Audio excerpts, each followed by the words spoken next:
अनुशासन विपत्ति की पाठशाला में ही सीखा जा सकता है। महात्मा गांधी जी के ये शब्द शायद आज भी अपना महत्व बताते हैं हर वक्त जब विपत्ति आती है। आपको याद होगा कि पिछले लॉकडाउन से पहले शायद हम सब में से आधे लोग अपनी जिंदगी बड़ी मोनोटोनस तरीके से जी रहे थे, लेकिन लॉकडाउन के दौरान हमने खाना पकाना सीखा और इतने तरह का खाना पकाना सीखा जो हम कभी सोच भी नहीं सकते थे। हमने अपनी हेल्थ पर ध्यान दिया, हमने अपने आत्मज्ञान पर ध्यान दिया, खुद पर ध्यान दिया। क्या इससे पहले हमने इतना समय अपने परिवार के साथ बिताया था?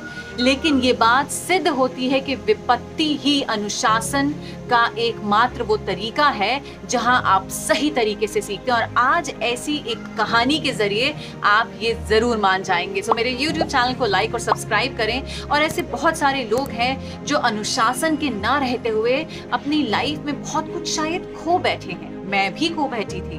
तो कैसे उस अनुशासन से हम जीत सकते हैं हर वो चीज जो हम चाहते हैं, आज जानते हैं मेरी एक कोशिश और में।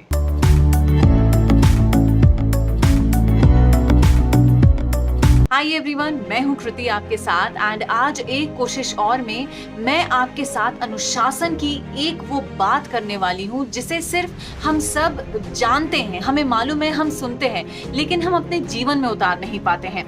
एक लड़का था जिसकी माँ और बहन अपनी जिंदगी में एक सुचारू रूप से जीवन जी रही थी। उसके जिंदगी में कुछ भी अनुशासन नहीं था। माँ उसे रोज कहती जल्दी उठने को, माँ उसे रोज कहती समय से पढ़ाई करने को, माँ उसे रोज कहती कि कुछ स्पोर्ट्स एक्टिविटी करने को, पर वो नहीं करता था।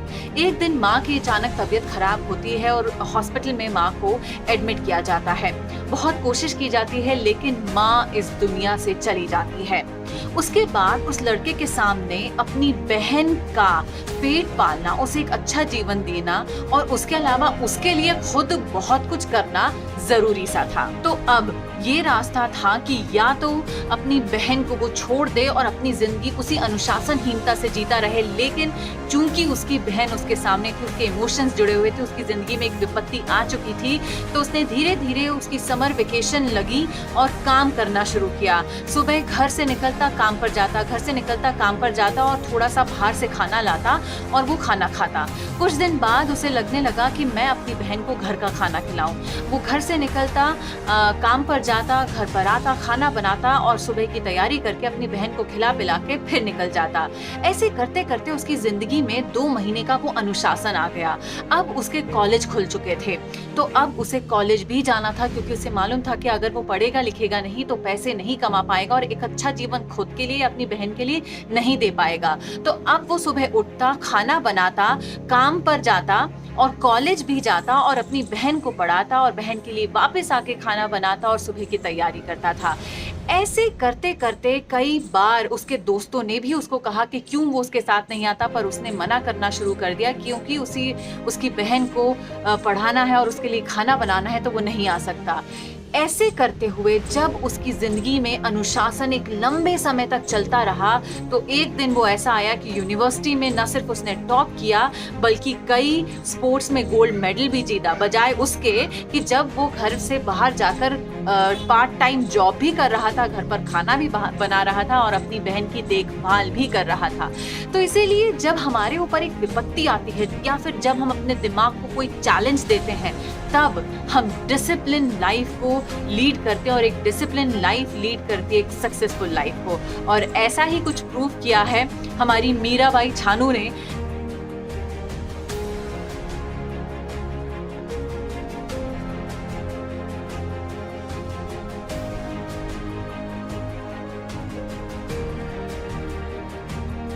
जो कई स्वर्ण पदक या कई पदक जीत चुकी थी और वर्ल्ड चैंपियनशिप जीत चुकी थी, लेकिन रियो ओलंपिक्स में 2016 में जब वो हार गई तो उन्हें ये लगने लगा कि मैं हारी कैसे, ये क्या हो गया, क्योंकि शायद उन्हें विश्वास था कि वो जीतेंगी ही जीतेंगी, लेकिन कहीं किसी अनुशासन से वो वाकिफ नहीं करवा पा रही थी अपने आप को और उसके बाद सोचते सोचते डिप्रेशन में जाने लगी।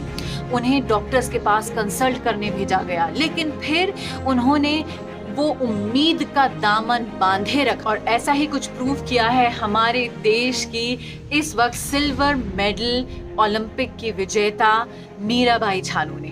2016 के रियो ओलंपिक्स में जब उनकी हार हुई तो उन्हें विश्वास ही नहीं हुआ। वो हिल चुकी थी क्योंकि उससे पहले वो कई स्वर्ण पदक, कई वर्ल्ड चैंपियनशिप, कई और पदक जीत चुकी थी। तब उनको लगा कि ये उनकी जिंदगी में क्या हो गया है। वो डिप्रेशन में चली गई, उन्हें डॉक्टर से कंसल्ट करना पड़ा और ऐसा लग रहा था कि अब वो ओलंपिक्स में जाएंगी नहीं। कई बार हार मानी, लेकिन फिर एक उम्मीद का दामन उन्होंने पकड़े रखा और अपनी लाइफ को डिसिप्लिन बना दिया कि बस मुझे सुबह शाम इसी की तैयारी करनी है।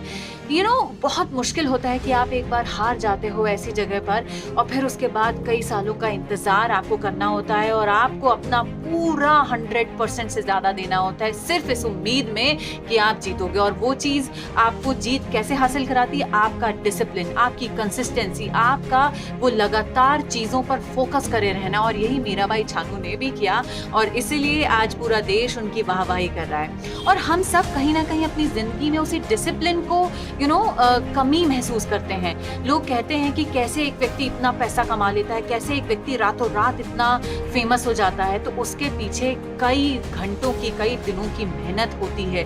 उनका एक डिसिप्लिन होता है कि वो सुबह उठते हैं और उसी काम में लग जाते हैं, फोकस करते हैं। उसके बाद एक नए काम को पकड़ के उसमें फोकस करते हैं।